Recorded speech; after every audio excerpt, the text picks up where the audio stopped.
Hello بچوں، کیسے ہو تم آپ لوگ؟ چلو آج ہم ہمارا سبق شروع کرتے ہیں۔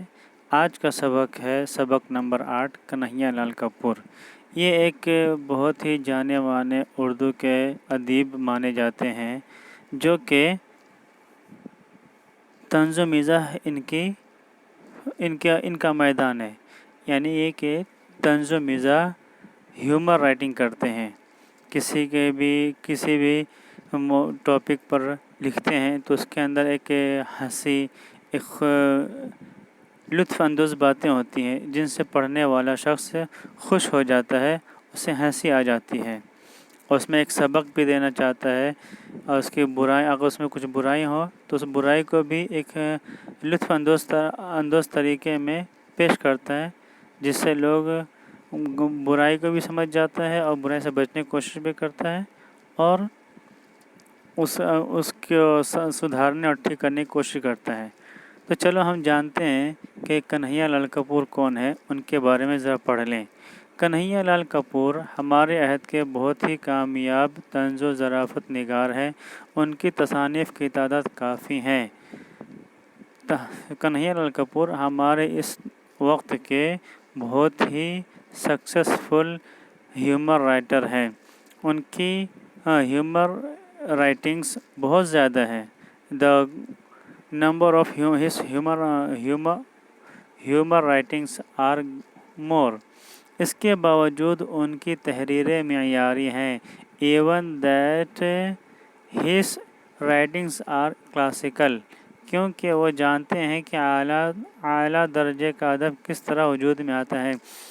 Because he knows how the greater literature occurs۔ Kanhaiya لال کپور 1910 میں لائل پور، موجودہ فیصل آباد کے ایک گاؤں میں پیدا ہوئے۔ کنہیا لال Kapoor was born in 1920 in Lailpur, presently Faisal آباد، in a village of Faisal آباد۔ لائل پور مغربی پنجاب کے ایک ضلع ہے۔ لائل پور is actually a district of western Punjab, now it is in Pakistan۔ یہی ایک پرائمری اسکول میں تعلیم پائی۔ Here he got primary education in a college۔ Moga سے انٹرمیڈیٹ اور لاہور سے BA کے امتحانات پاس کیے۔ He completed intermediate from Moga and BA education from Lahore۔ تعلیم سے فارغ ہونے کے بعد مختلف کالجوں میں لیکچرر اور پرنسپل رہے۔ After completing his course, he was appointed as a lecturer and principal in several colleges۔ تقسیم ملک کے بعد فیروز پور اور موگا میں ملازمت کی وہیں قیام رہا۔ After partition of the country, he employed in Firozpur and Moga, and he settled there۔ 1980 میں انتقال ہوا۔ In 1980 he passed away۔ ان کا مطالعہ بہت ہی وسیع تھا۔ His studies were great۔ انگریزی ادب کے طنزیہ اور مزاحیہ ادب کے مطالعہ کا شوق تھا۔ He was interested in study of humor literature of English۔ اس لیے ان تمام تدابیر سے بخوبی واقف ہیں۔ Therefore he